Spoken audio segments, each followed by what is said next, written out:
Welcome to Pluck That. I am your host, Michael Boyd. I am joined by Nick Ciraldo and Jonathan Bass. We are honored to have your attention for this moment in time as we discuss all things guitar. But first, Nick. See, there you go. There you go.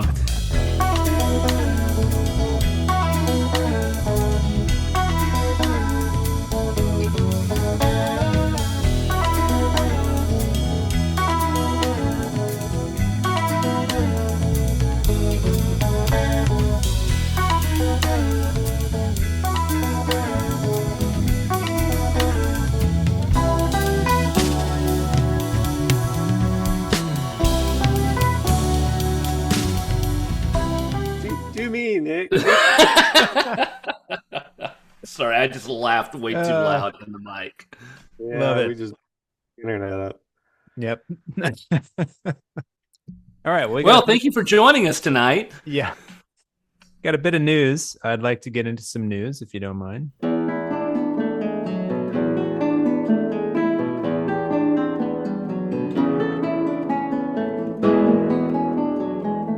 All right. So, one thing I want to do, since this episode will be coming out before the Guitar Festival, I want to talk a little bit more in depth about it. We kind of touched upon it just briefly at the last episode, but I want to kind of talk a little bit more about it. So for those of you who are listening and nearby, I hope you come to the Screamin' Eagles Guitar Festival on March 14th, taking place at Southern Miss in the Fine Arts Building, the beautiful campus of Southern Miss. That's the University of Southern Mississippi. If you didn't know what Southern Miss was, fun fact about that, when I first showed up to Southern Miss about 20 years ago and I went into the bookstore to try and buy a campus, like a university t-shirt, I saw Southern Miss everywhere. And I thought, is that like what the women wear? It's like Southern Miss. Like, what? I don't understand, like Miss, Southern Miss.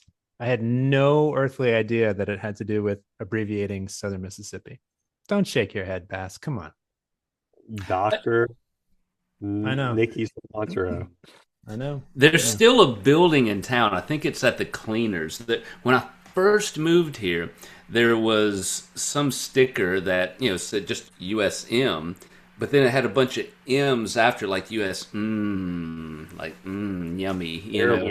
I don't know if that's what it meant or not. I'm still very confused by it, but it was the big logo before I remember To the Top being a thing or anything like that. And if any of our listeners may know the answer to that, drop us a comment. Let me know for sure after 30 plus years what that actually insinuated.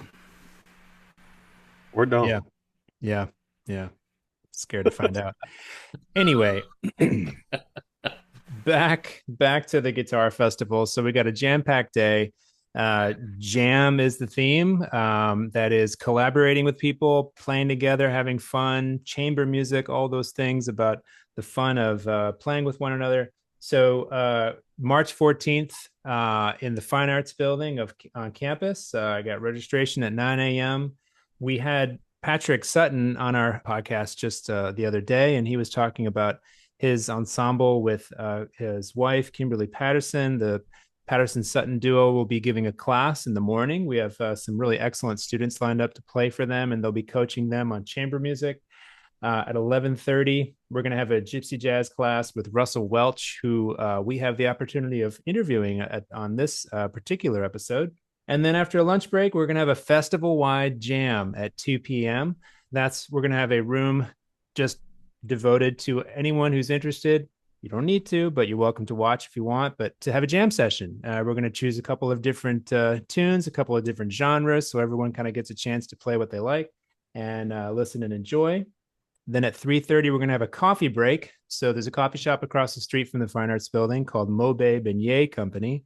And they have graciously allowed us to kind of take over the coffee shop and enjoy some coffee at a discount. So if you register to be a participant of the festival, you'll get a discount if you bring your name tag that we'll give you when you register.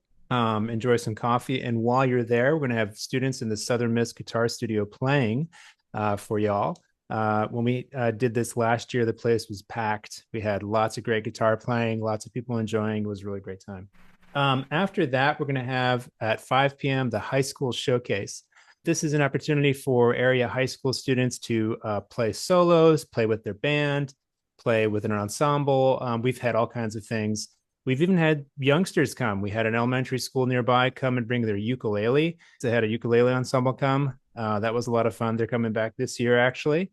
I'm going to be working with them tomorrow afternoon, actually. And so that's always a great opportunity to kind of showcase the young players of this area. And then we're going to have the Screamin' Eagles Pro Showcase at 6 p.m.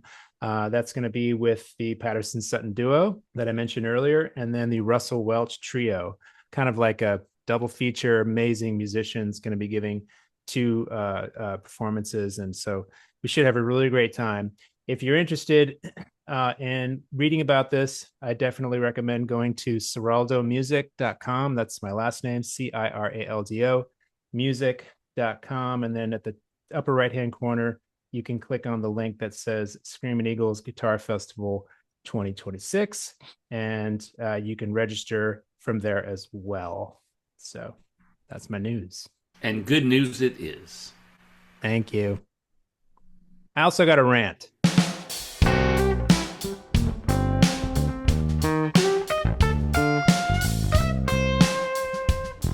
Rant music. Okay, I got to get my guitar for this. Let me guess. Competitions. No, this time it's a rant. Yes. This time it's a rant. You want to guess? What's my rant? Electric tuners. No, that's not my rant this time. Oh, we still haven't got that one yet. You just keep teasing us with that. We're going to get to it eventually, folks. I will. Eventually I will. Okay, electric guitar. Everybody knows you have a switch that is a selector for the pickups, right? Sure. This has happened on 2 out of 2 of my electric guitars where you set it on one setting and you can hear everything just right. Another setting, you can hear it just right. And then the third one, let's say out of 3, it's not picking up as much as you want. You give it a little jiggle and then all of a sudden you do. You go back and forth a couple times and then you can hear it. What is up with that? Why does that happen all the time? Well, you see, Nick, your problem is you got a little dust in your flux capacitor. Johnson rod. Talking about guitar, right? You do might. I mean, you might want to clean it out. You know, like a little untack cleaner, a little duster. You know. So it's dust? Could be. Really? And again, it could be a bad connection. So one of the questions is, like, how often are you using all 3 options? If you're only staying on 1 or 2 and you very rarely go to, whatever the last position is that's giving you trouble, I mean, there could be some corrosion build up on there. And just, was it from one of the previous ones, massaging the jacks or whatever I was saying? You're smirking way too much there. But yeah, that can be a thing. But it's interesting, Nick, because I remember you mentioned that on the Telecaster you have, and I know you got it after on the secondary market, but I remember helping you out with that one. Had to replace a jack to get it to work properly. Yeah, so now it's just happened to this, and I don't know, maybe it's me, but that's my rant. Just kind of, this is annoying how this keeps happening. It is annoying. I actually left my art stop at home on a jazz gig the other day because I had the same problem. And even though it was not affecting the pickup that I would have used the entire gig, I just didn't want to take the chance that, like an infection, it would spread. Absolutely, yeah. So I've got to get in there and repair that. So more than likely, it's just really old, and it just needs to be resoldered and readdressed. And you mentioned contact cleaner. Boyd, one time this is probably going to be helpful for our listeners, and that's really the reason I brought this up. Is there some kind of a spray that you loaned me one time? Yeah, to be fair, it's usually for pots and stuff, or potentiometers. But I can't remember the name of the brand now. I think Blue was in the name, something blue or blue something contact cleaner. I have a can that I bought 20 years ago, and it just takes it. Something like that, absolutely. Just a little spritz in there, work through it, jiggle it around. And he says little, like that's for real. Like, nah, it doesn't take much. Yeah. That's why I've had the same can for 20 years, and it's hardly. I mean, it's still almost full because it does not take much. Okay. And there is something you want to think about. There are some that are just like deoxit, just straight up contact cleaner, and some that have lubricants in it. And I think for the electronic application, if I remember correctly, you want to avoid the ones with the lubricants because it can cause a buildup. You want the stuff that just wants to evaporate pretty quickly. This is what that like. This is quick drying. That's it. Plastic safe. Contact cleaner. Okay. Well, thanks. Thanks very much. I'll get on that. Oh, I've used that too. The spray. Yeah. I mean just sometimes the force of those computer aerosol spray things sometimes can be enough to dislodge a buildup of something. Yeah, absolutely. And you can buy like a 3-pack of those for $7 or something like that, and it lasts forever. But it was fun. I can't remember what happened this weekend to make me think of this, but I remember I was in high school growing up in Tupelo, Mississippi, and there was a friend of mine who was a year or two younger than I, got a new Fender Twin amp. I mean, the logging truck of amps, just ridiculously loud and heavy. And he had it for a couple of, I don't know, months, something like that. Got it for Christmas and was, never was able to turn it up all the way. He's like, I want to know how loud this thing will go. And they convinced me one night when I was over, his parents were out of town at like 2 a.m. Clearly we had been imbibing a little bit. But I said, we're going to take the car and drive around the neighborhood. We put the amp in the window, raised the window. I plugged the guitar in and just started playing with that thing on 10. A Fender Twin, 100-watt amp.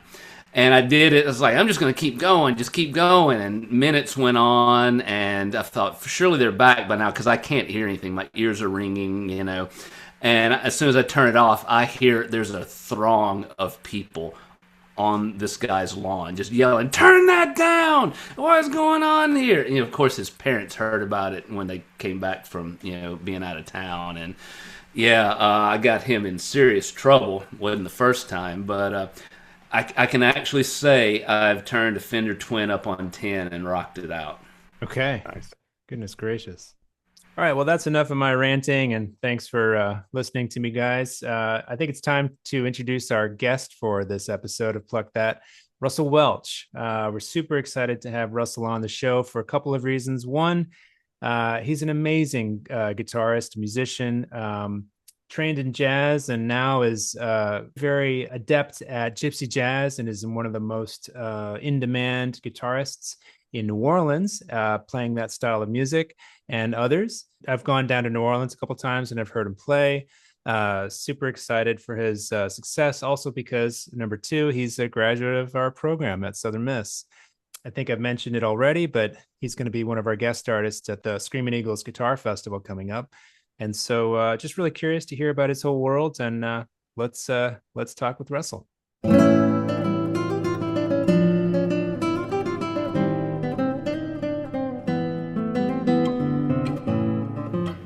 Okay, we are here with Russell Welch. Russell, thanks so much for joining us on Pluck That.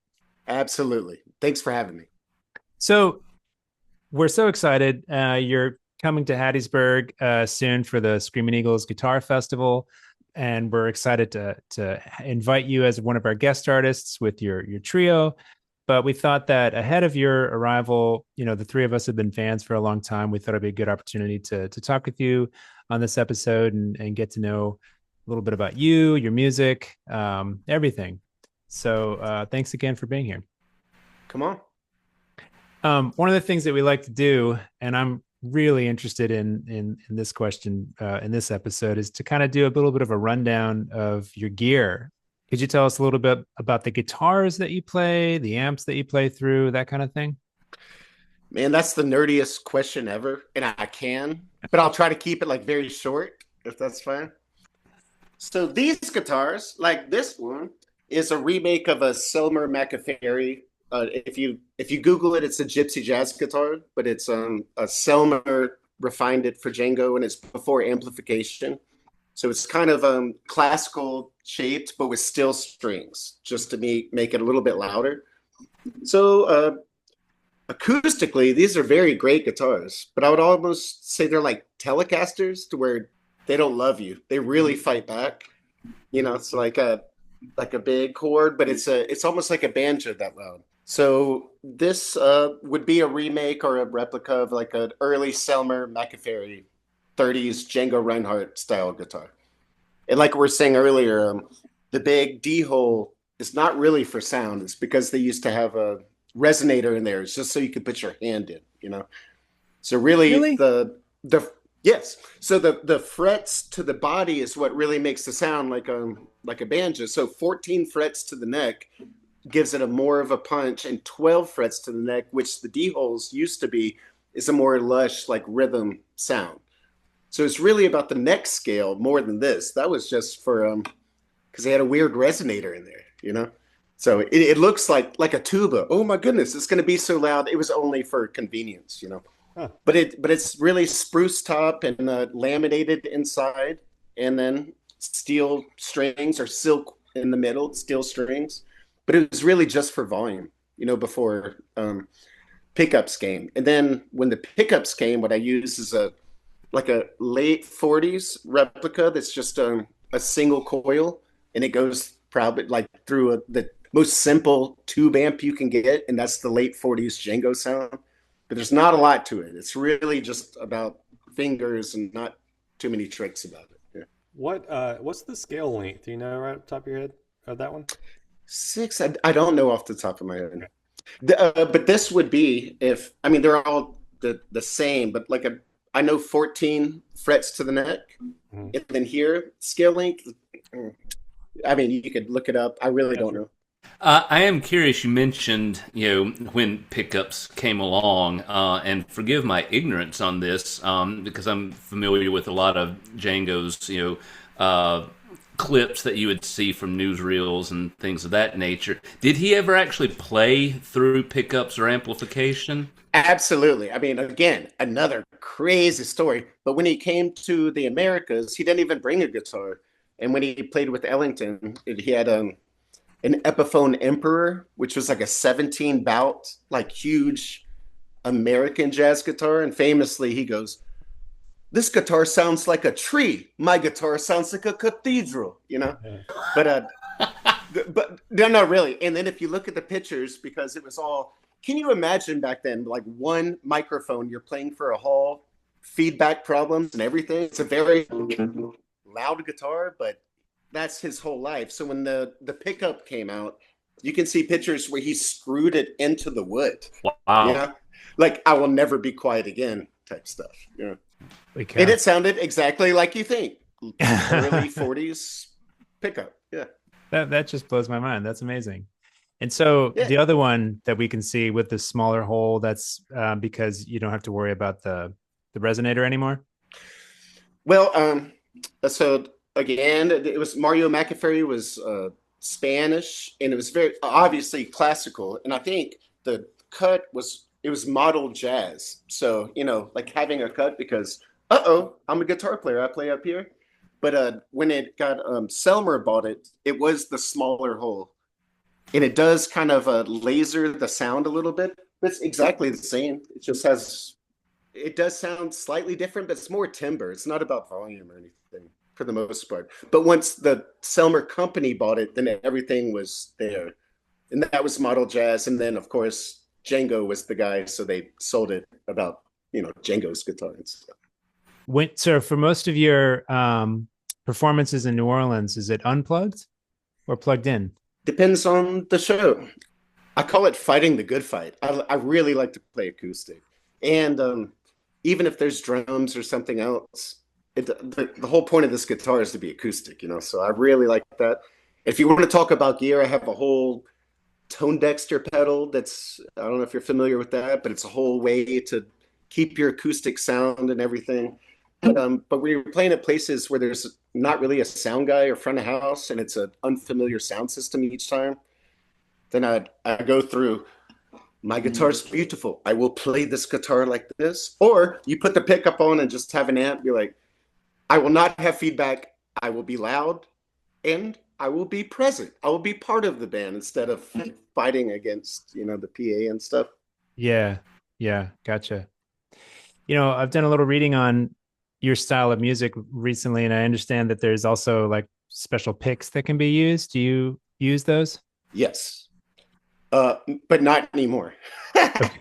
So when you're getting, okay, because this style gets very specific with the right hand, it's all rest strokes, and you kind of, like I grew up in Jackson, and I love playing electric guitar, but it was always the electric guitar way, and this is more floating on it.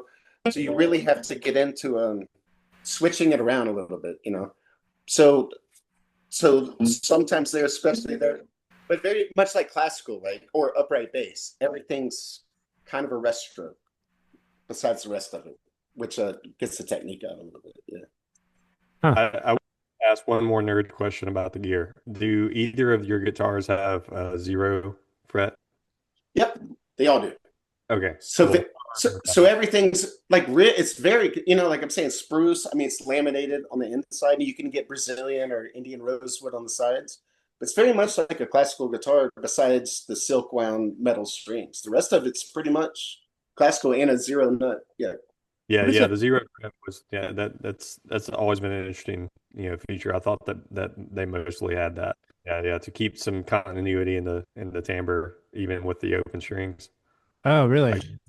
I guess. I mean, that's. I will tell you, it's a guitar, so it's never going to be in tune, But as far as if it is set up right, it has a little more stability. But also, like I was saying, like a Telecaster, the G string's always out. It's always angry with you a little bit. So then you choose how to fight back with it.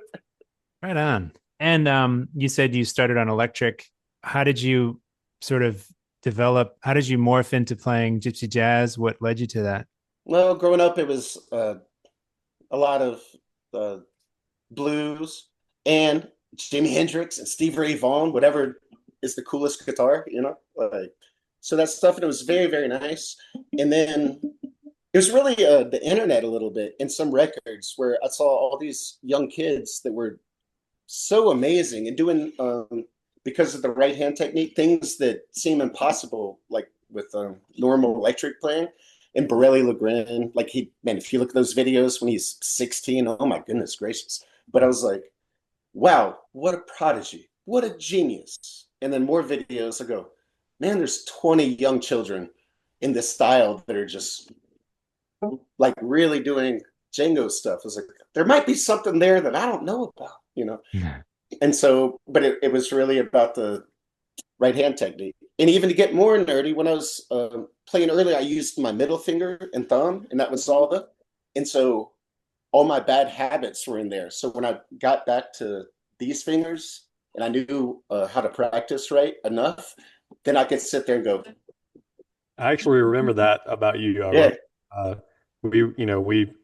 Our time at USM overlapped. And yeah. I remember when you came in, and I was like, we were in Pinella's lab band together. Yeah. And I think you were the first person I'd seen who played holding their pick with their middle finger like that. Yeah. So. It's not like it's not on purpose, but yeah. It was there. And then if I kept it up, you might have been cooler and have this finger to do other fun stuff with, But it was just from nothing. Yeah. But the cool part was that as a child and stuff, all the bad habits were muscle memory there. Mm-hmm. So getting a little bit older and switching and doing the new technique, then it was like slow practice. Don't get to, and then that was like a brand new way to kind of clean it up a little, You're talking about the pick and you were talking about rest strokes. That's another thing that I had no idea about, which was the rest stroke attack. And most people, might not know it what that means, who listens to this podcast or just to the guitar in general? You mind just doing like a little bit of a discussion about like what that means, why you do it, and so on? Okay, so before, like old stringed instruments forever, like the lute, the upright bass, everything was kind of it was for volume a little bit and tone, right? So instead of picks going out, and if you're electrified, this is so great. But for an acoustic instrument, so pushing through and resting on the next string, which is kind of through the guitars, except on the top. But it's for volume and it's also for economy a little bit, you know. This is what I like to do. So if you're like playing like a D minor and your hands playing rhythm, this is the beat, your hands going down, right? And if you start hands doing the same thing, and then maybe more,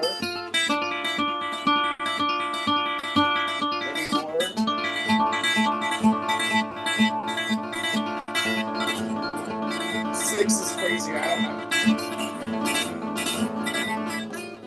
But it's all volume, and some little things that would be normal picking would be like up, down, up, down, up, down.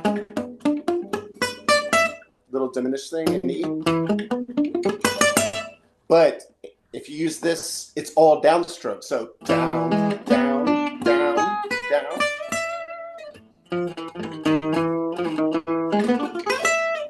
But it's a lot of notes coming out, but it is kind of down, down, you're a little relaxed. And so when you even get into the chromatic stuff, which is way crazy with alternate picking, but down, down, down.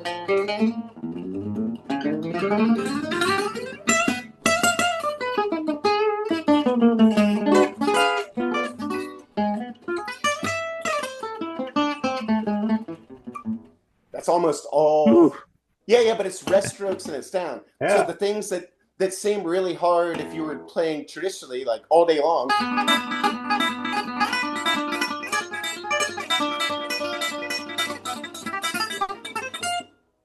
that's really not, it's awesome, but it's not that big of a deal because you're still kind of in that space. And Django was great at it, and Django comes from, you know, the Manouche style, which before doing jazz was very, you know, string based and like such great music. But it really is for projection. And then sometimes those things you hear, we go, what was that? Not as crazy as you think with that right hand technique, you know? That's wild. I had no idea. Yeah, what is it? Lay into it. Same thing. I mean, but keeping the.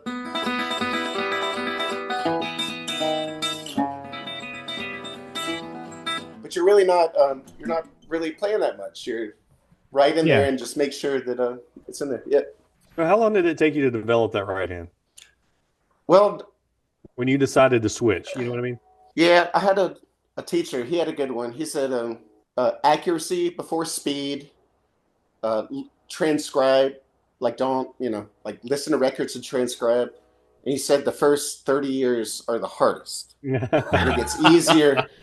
And it gets easier after that. But it's, you know, like some of that, because if you listen to Django and stuff, he's not really swinging like a saxophone player, like it's kind of ticky, ticky, ticky, but in like a beautiful way, you know? So like if they're all playing, he's definitely not being like, I'm playing blues, or I'm a beautiful saxophone player. It's kind of like, but the notes and the decisions are there, and it way works, you know. So, but it is very much like even the triplet things. It's like some guys like to go, no, dude, it's supposed to be like a machine gun, like out of nowhere, like. And then after that, decide if you want to be, you know, swing or something. Right. So you're in this genre very deep. Is there can you talk a little bit about the community? Because it seems like there is definitely like a core group. Do you mean like the jazz manouche? I mean, I would say Gypsy Jazz. I think it's called a jazz manouche now. But you mean like throughout the world or like around? Yeah. I mean, I think it's very much like internet probably had a lot to do with it. I even know like some of my favorite guitar players, Gonzalo Bagara, he's an Argentinian guitar player. God, he's so great. But even he said like Sweet and Low Down, the Woody Allen movie came out, when he was young, Yeah. and it's a trope of all jazz guys and Yeah. Django a little bit. He goes, "Wow, there's a whole crowd." And he just picked up his guitar and started playing, and everyone shut up. He's like, "Wow, that's cool." So I think it's a lot with the internet because you can really find out more than you could like listening to records and stuff, especially about like the ways to play. And because of that, I think there's a hot club of many places, like hot club of anywhere, any city where there didn't used to be. It used to be hot club of San Francisco. Pearl Django was from Seattle. Tony Green in New Orleans had some. That was like 70s and 80s, a little bit before, but there was not really a market for it. You have, say, jazz or the improvised arts, right? And we'll zero in on guitar for sure. But there's a distinct quality of this gypsy jazz or jazz manouche, just like there's improvisation in bluegrass, right? But there's a community outside of the whatever you want to call it, stereotypical jazz, bebop, straight ahead, whatever, right? That seems to be pretty special. Like it's it's a specialized thing, right? And so there seems to be a pretty focused community around jazz manouche, and You're very right, and it is an accent. Like if we want to get nerdy into harmony, that's why every minor chord is a minor six, and how every dominant chord is kind of a minor or a flat nine, because the diminished runs work over both. Mhm. And that's a whole conversation about why that's very jazz manouche. But also, I think it's because it was like novelty music when it came out. Like Django and Stefan Grappelli, they were playing jazz music on strings, which at the time jazz music wasn't really instead of American jazz, trumpets and drums, they were doing it with strings a little bit. Yeah. So you could play the pop song of the week, or exactly like you. Everyone knows this song, right?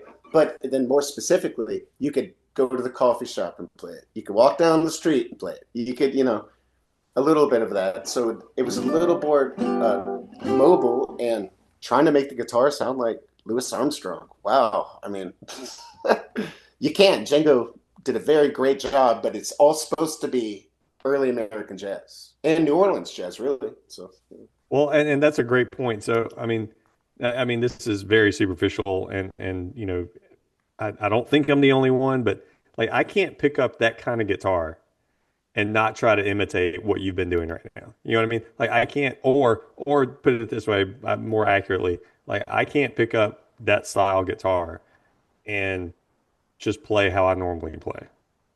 it Like I'm pulled to try to imitate. it really fights back. And the fact that there's well, if you have a cool amp, that's fine, but it's like zero pedals and it's all Mhm.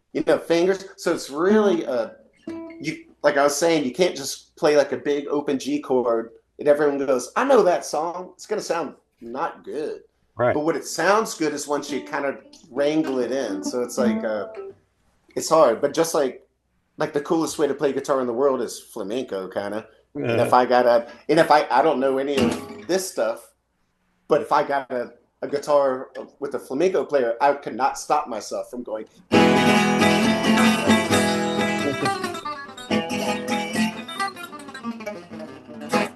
or whatever, because that's what it wants to do. But a lot of the Gypsy Jazz is not so much like Django, man. Like if you listen to his solo pieces, none of it's swing. Like he's Stefan Rembel says it very nice. He's an impressionist. Like he loves Debussy and Ravel.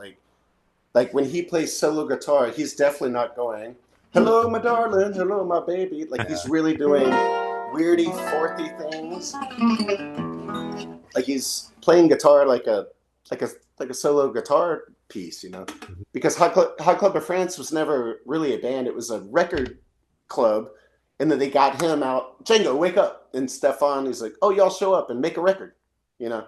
Yeah. And they were doing that for the records and the money. But if you listen to any of the Django solo pieces, it's a real piece. Like you can learn it, and there's no swing about it at all. You know, it's kind of strange.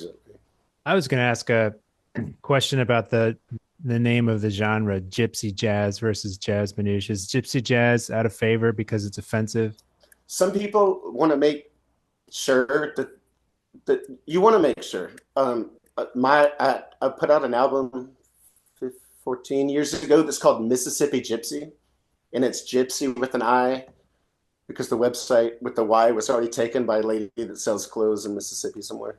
But I did, and I went to like the Netherlands and Belgium, and I talked to like Fappy Lafferton and like some of the real like Sinti and Roma guys, and also Dennis Shane that does a lot of things. But I asked, I was like, "Hey man, is this weird? Am I saying a bad word or something?" They're like, "Just play good, man. We don't care." So I got the okay a little bit. That was the festivals and everything else will say Jazz Manouche, which is Gypsy Jazz, but they're going for that. But when people ask, like, "What guitar is that? What kind of music is this?" Like, if you want to Google search, it's Gypsy Jazz. You know? Yeah. Is that an effort to maybe reclaim it a little bit, or? First, I don't know. But when I talk to folks that are from there, they really don't. It didn't seem like it's that big a deal. I think it's just an effort to be sweet to everybody, you know. But I mean, if you go to a festival in the middle of Europe, it's going to say Gypsy Jazz Festival and things. You know? So I don't think there's that much of a difference. Some people say Django swing, you know, and all that stuff. But okay. Well, I think a lot of it is acknowledging that, you know, just if there is any controversy, that we can acknowledge that and make sure we're being respectful. So, yeah. I think that's the way, just to make sure if it, like I'm saying, I don't know. So if we don't know, go whatever's fine. But if you're, you know, like, man, what kind of guitar is that? Like a Django guitar or something? Yeah. But if you want to go on Amazon, you type Gypsy Jazz guitar. But that's, you know. Makes me think of whenever I would tell, it doesn't happen all the time, but sometimes I'll tell people that I play the classical guitar and they're like, "Oh yeah, like Spanish guitar, right?" And I'm like, "Yes, like Spanish guitar." well, sometimes you do say yes. Yeah. Yeah.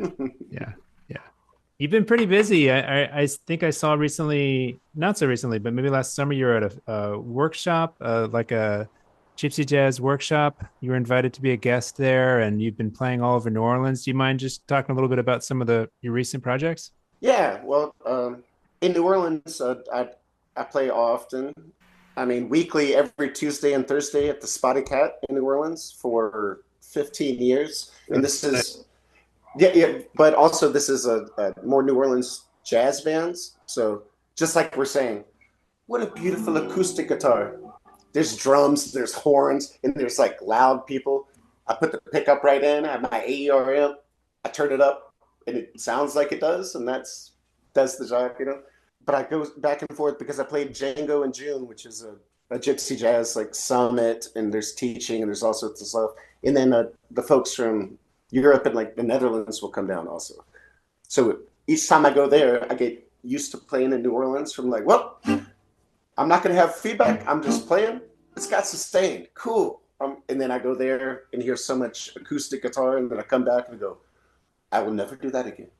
I will always be acoustic with this beautiful guitar. Listen how beautiful. And that lasts like a couple of weeks, and then I like put the pickup back on it and things. Gotcha. But it's really fun. Like you were saying before, there is like a niche for it a little bit. And then Django a Go-Go that Stefan that Rimbel does in New York, and Django in June. It's great, man, because you really don't. There's so many people that are strange, like getting into this. I think it's internet and also records, and then depending on where you live, you don't have a lot of people to jam with, you know, which is very, very important. So it's very nice to see some people out there. They're like, "Is this the D?" I was like, "Check this out. That's a D6, but let's not call it that. Let's only call it D." You know, like. And then somebody would be like, "I don't know. I haven't played a bunch." And then they go, and they're like the coolest ever.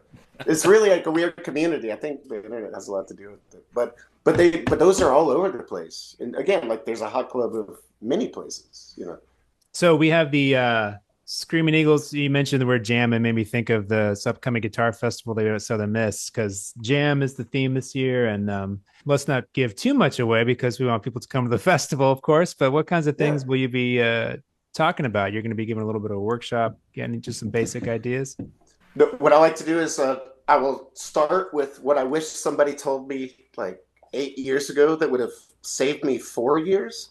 And not specifically Gypsy Jazz or anything, I mean, because that's kind of a thing. But like, hey man, you know that YouTube video, the thing, and you're transcribing? Throw that away, man. You got to listen to this other, you know, it's simpler than you think, but this is, you know, anything that I wish I would have heard before. So it'll be a little bit about playing, making sure, you know, that you're friendly and nice on stage, and you actually have musical fun, dependent, no matter your level or anything. That's super important.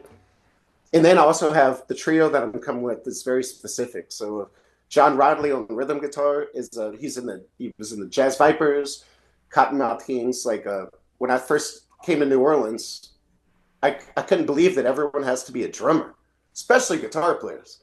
And I was like, no, I'm expressing myself. Look at all these fucking colors. These colors. But when it was there, it's like, oh, no, everyone has to be. And John is just the sound of the most swinging guitar you've ever heard.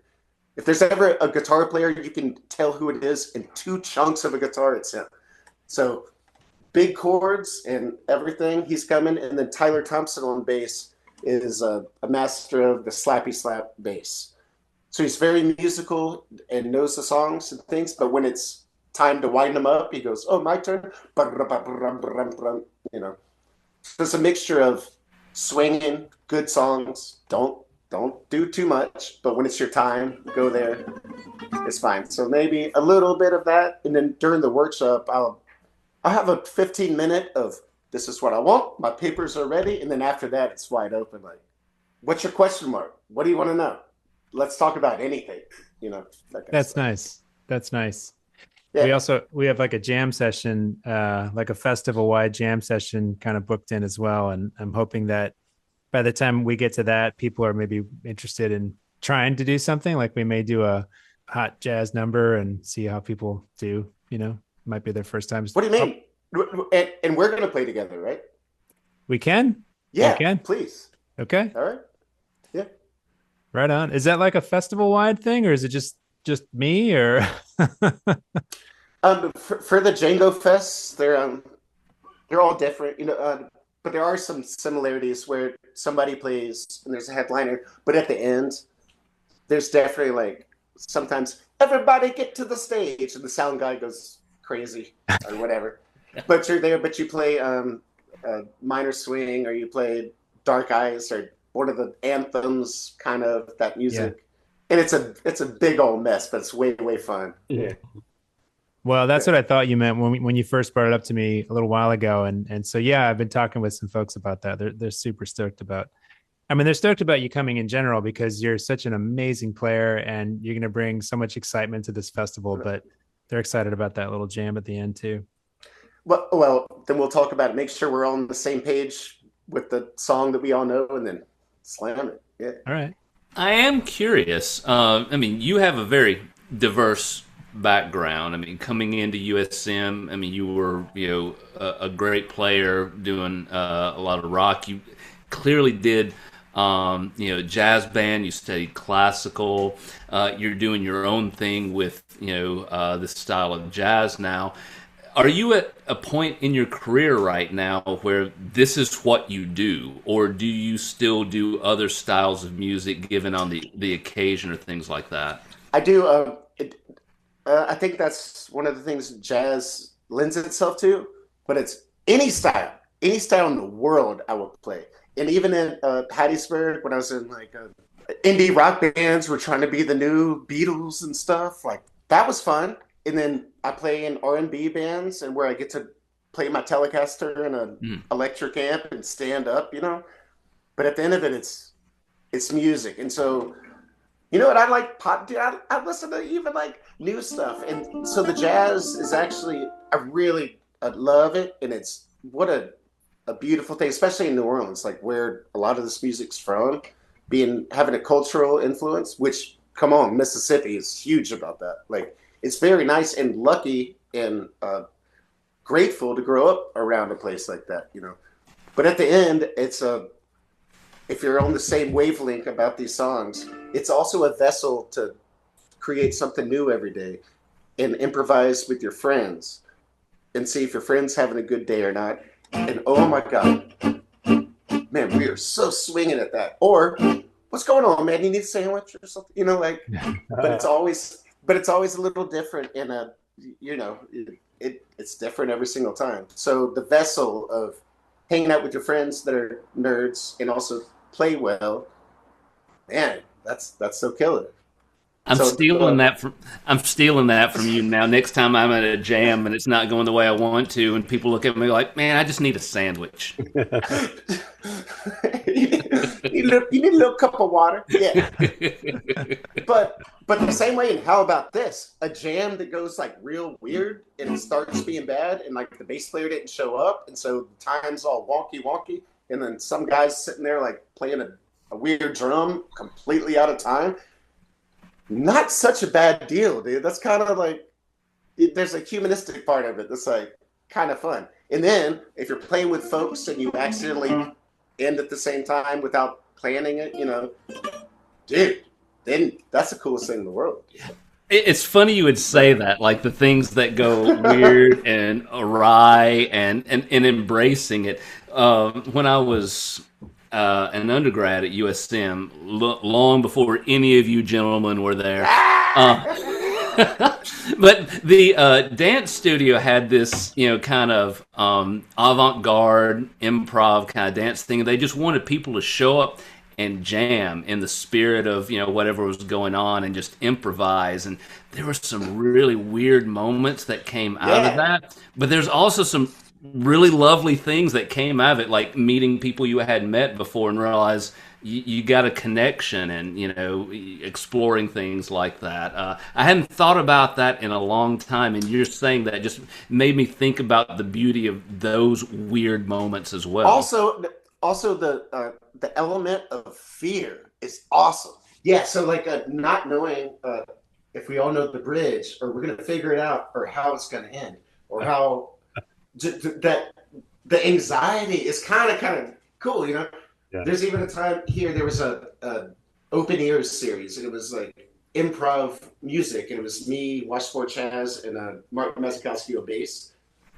Weird. And they were like, don't plan any songs, just go to the stage and create, and do it for 45 minutes. And I was like, okay. It was like, I was like, oh no, should I sound like I'm cool, like playing like weird out stuff, or I'm really confused. I'm kind of scared. Yeah. and it was kind of fun, but I don't think it sounded that great. But that was like so killer, because it's like, hey, next week, you're gonna play with your band, you got all your stuff together. Remember this time where you were like, oh no, why is everybody looking at me? Yeah. Yeah, I think that's an important thing that folks need to embrace. Go embrace that challenge. Try something new. Get into it. And yeah, you may not, land on your feet the first time you do it, but every time you go back, you do something, you're going to have learned something from it. Absolutely. Well, and I'll say when there's a crowd out there, and also when you're on the stage and you're playing, you don't have to be you are an entertainer. You're on the stage. You don't have to like do a big thing about it. But what's fun is that the people usually, they don't know if you missed the note, and they don't know if you really missed the bridge, but they know if the drummer's mad at you, or if the bass player looks at you weird. They know that. And if you're feeling insecure, they can see that. And if you're playing really horribly or going, but you really mean it, humans can figure out the human stuff, So if it looks like you're having a good time, which you should be, hopefully, and then the other stuff, that's what's going to the audience and stuff, And then if you're like, man, it shouldn't even be here, and I hate that guy. They totally messed up that song. everybody can see that before listening to the stuff, you know. Yeah. So just like that, a weird jam and how you navigate that is awesome. It's kind of cool. Right. Boyd and I were recently at a bluegrass jam. They have a bluegrass jam here in town now, about once a month. And I went to one for the first time, and I know very little about bluegrass, but I brought my acoustic guitar and I decided to join the circle. And they kept calling on me to solo and to, you know, you were talking about the fear factor and how I think you said it's fun or interesting. It was definitely exhilarating, but also like just scary. And I fell over my face and just kept trying to get back up. And, you know, I look forward to the next time, but it was, did you know the song? I mean, no, I mean, but was it all in the key of E, D, and G and A? But like sometimes those songs are really tricky and hard. Yeah. These ones were fairly straightforward, and I had heard enough of them. You know, we had gone through the whole tune enough times for me to kind of figure out what was going to happen next. Okay. But like still, like, I don't know, for me it was not just the improvisation, like what notes shall I play, but also in the style of bluegrass, right? So it was a kind of a double whammy of fear, I guess. Well, and also kind of like the Gypsy Jazz jams and the bluegrass and blues and any old American music that's we're talking about, which is dance music kind of. It's all the rhythm. You could really play the most hip stuff, and if your rhythm's weird, it'll be like, calm down, man. You don't have to do that. But if you play all the wrong notes and the rhythm's really good, like, it's killer. You can really get away with a lot of stuff. Right. But because, well, in bluegrass and old blues, and it's dance music. Like, even because it's all kind of popping 2 and 4, as long as you keep that going, yeah. Yeah, the jam is definitely like its whole like psychological experiment almost, you know. I wonder if there's been any kind of like research on jam sessions and there is some jam session etiquette and like how you're supposed to make people feel comfortable and not be the mean guy or something. But wow, dude, if you want to talk about like especially the bluegrass, especially if there's some older guys, I brought the gypsy guitar in there one time, one that was here, and they go, I'm leaving, and the old guy and the other old guy that had 2 banjos, they saw a gypsy guitar, they're like, not doing this tonight, and they didn't even know me. It was my first time there. So they were even like, uh-oh, he's about to play a bunch of notes, and it's not, well, I'm just out. And I was like, that's kind of mean. But also, they're elders, like, what was their past? What happens at these things that make you pull the parachute, you know? Yeah. Right. So, yeah. Wow. Well, I hope that our jam session at the guitar festival I'm sure it's going to be pretty welcoming and fun. And we'll try a couple styles. We won't have too much time, but, you know, we'll get through it and hear how everyone does. Have a lot of fun. I can't wait. Right on, Russell. Well, we want to keep you too long. We really appreciate your time joining us on Pluck That. We're so excited about you coming down to Hattiesburg, or I guess up to Hattiesburg for the Guitar Festival on the 14th. And just thanks for your time. We're really impressed with your work, and just keep going, man. To the top. I can't wait. It's going to be so much fun.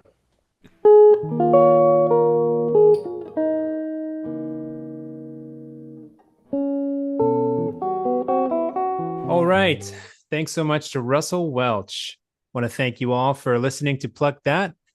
Be sure to like and subscribe to us on YouTube. Be sure to follow us on the likes of Spotify and Amazon and Apple Podcasts and wherever you get your podcasts. If you have any questions for us, please feel free to send us an email to pluckthatguitarpodcast@gmail.com. And we'll see you at the next one.